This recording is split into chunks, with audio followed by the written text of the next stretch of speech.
পলাশের দক্ষিণ পারুলিয়ার হানি দীর্ঘ ২ বছর যাবৎ শারীরিক সম্পর্ক করে শারীরিক নির্যাতন এবং অর্থ লোপাট করে বিয়ের প্রলোভন দেখিয়ে এখন বিয়ে না করার অভিযোগ এলাকায় চাঞ্চল্যকর সৃষ্টি।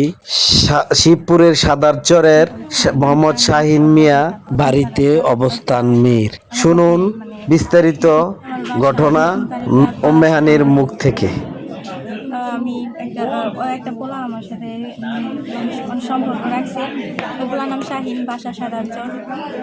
ওই পোলা আমার বিরক্ত করতো, টিচিং করতো, স্কুলের পাশে দাঁড়ায় থাকতো। স্কুল ছুটি হলে ওই পোলা আমার পিছন পিছন যাইতো। আমি রাজি না হতে ওই পোলা আমার অনেক বিরক্ত করতো। তারপরে আমি রাজি হয়েছি। রাজি হওয়ার পরে ওর সাথে আমার 2 বছর 4 মাস সম্পর্ক।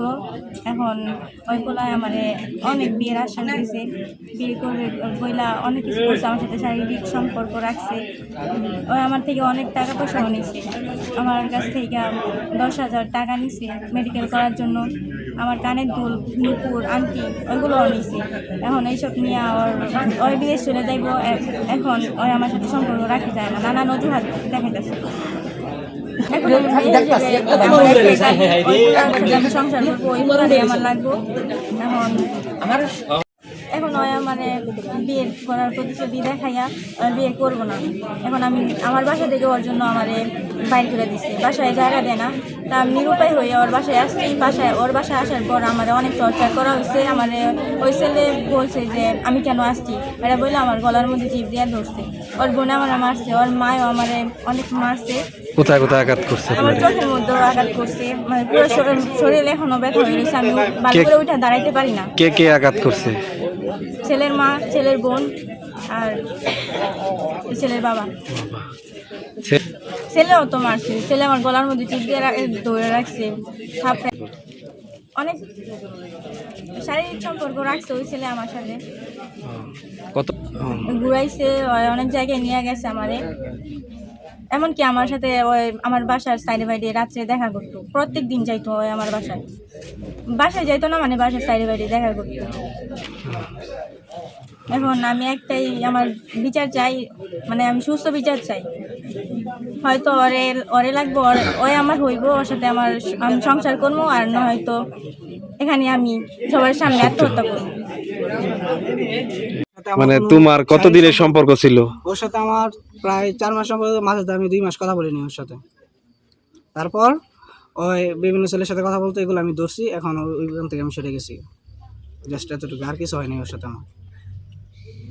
তো স্কুলে আমি কোনো দিনই যাইনি। ওর স্কুল থেকে আমার কোনো দেখা হয় নাই, বা ওর স্কুলে আমি একদিনও গিয়ে ওর বিরক্ত করতে দূরের কথা, স্কুলে গেটের সামনে আমি দাঁড়াইনি কোনো দিন। ওর সাথে দেখা হয়েছিল, এই প্রথম কথা হয়েছে। তারপর 2 মাস কথা হয় নাই। পরে আবার কিছুদিন আগে কথা হয়েছে। পরে যখন আমি ওর অন্য ছেলের সাথে ধরছি, পরে আর আমি ওর সাথে কোনো কথা বলিনি। ওই পরে এরকম করতেছে, এগুলা করতেছে। মেডিকেল করছি এই যে 2,000 টাকা। এই যে আমি 4 তারিখে 4 তারিখে না, 1 তারিখে মেডিকেল করেছি। 4 তারিখে আমার মেডিকেল রিপোর্ট দেওয়ার কথা। এই 10,000 টাকা দিয়ে আমি কি করবো? এখন নুপুর কি আনছো তুমি? কিভাবে দিছে ওই কই থেকে আন্টি নুপুর পাইছে? ওর জিজ্ঞেস করেন। ওর যদি থাইকে থাকে, ও যদি আমার দিয়ে থাকে, কোনো প্রমাণ তো রাখছে। কারণ মানুষ তো প্রমাণ ছাড়া কিছু দেয় না। ওর কোনো জুলুম করে নেয়। ওরে বলছি যে আপনি ঘর থেকে বেরোন, আপনার তো ঘরে কোনো কাজ নেই, আপনি বাসায় বাইরে কারণ যা হওয়ার বাইরে হইব। ওর সাথে আর কিছু কথা হয়নি কারো। কারণ মানুষের কাজই এটা, যার কার কি হয়েছে না হয়েছে ওইটা নিয়ে মানুষ গাড়াগাড়ি করবে। আর নিজের যে বদনাম আছে ওইটা মানুষ কেউ দেখে না। মানুষ এরকমই। এখানে কি বলবো? এখন আপনি তার সাথে সম্পর্ক ছিল, আপনি বলছেন, স্বীকার করছেন। হ্যাঁ। তো সেই ক্ষেত্রে আপনি কি ওই মেয়েকে এখন গ্রহণ করবেন? না, ওর সাথে আমার কোনো নাই, সম্পর্ক রাখবো না। এটা তো এই মাস আর কারো কাছে বিয়ে হইতে পারবো না।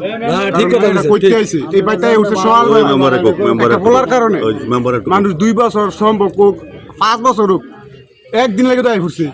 অনেক মায়েরা বিয়ে করবো, কার কাছে যাইবো, কারা বিয়ে আমি করবো, আরেকবার করবো। আমি কোথায় খালি বিয়ে হয়ে থাকতো বিয়ে একটা বক্তব্য হইলো যে যেহেতু ছেলে মেয়ে এরা দুজনই প্রেম ভালোবাসা করছে এবং শারীরিক সম্পর্ক কথার দৃষ্টিতে আমরা চাই উভয় পক্ষের বিয়ে শাদী করাই দিয়া সুন্দর মতো ঘর সংসার করবো। মানে এলাকাবাসী সকলেই বিবাহ দেওয়ার প্রস্তুতির সময় বিয়ের আসর থেকে ছেলে পালিয়ে যাওয়ার পর মেয়ে আত্মহত্যার চেষ্টা। এলাকাবাসীর আতঙ্ক বিরাজ করছে, সকল এলাকাবাসী প্রশাসনের দৃষ্টি আকর্ষণ করছে।